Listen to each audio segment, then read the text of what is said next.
রবিবার কদমতলী যুব সংস্থার উদ্যোগে এবং আইডিপিআই ব্যাংকের সহযোগিতায় অনুষ্ঠিত হয় বর্ষে আঁকো প্রতিযোগিতা। এই প্রতিযোগিতায় ৩ বছর থেকে ১২ বছর বয়সের ছেলে মেয়েরা অংশগ্রহণ করে।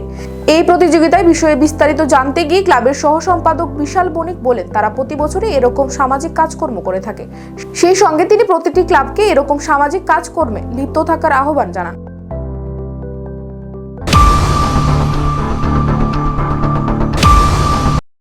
আমরা কদমতলী যুব সংস্থা এবং আইডিবিআই ব্যাংকের যৌথ প্রচেষ্টায় আমরা বিভিন্ন সামাজিক কাজকর্ম করে থাকি।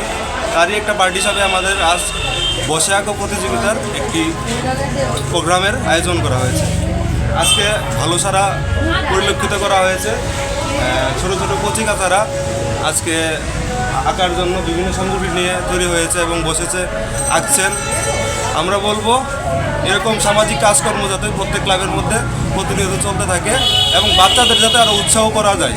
কারণ আমরা দেখতে পাচ্ছি যে বাচ্চাদের যদি উৎসাহিত করতে পারি তাহলে এই বাচ্চারাই কিন্তু আগামী দিনের প্রজন্ম, আমাদের ভবিষ্যৎ প্রজন্ম। তো তাদেরকে যদি আমরা কিছু উৎসাহিত করে কোনো কিছু প্রাইজ দিয়ে রাখতে পারি তাহলে উৎসাহ পেয়ে আরও তাদের যে সুপ্ত যে একটা প্রতিভা সেটা কিন্তু উন্মুক্ত হয়।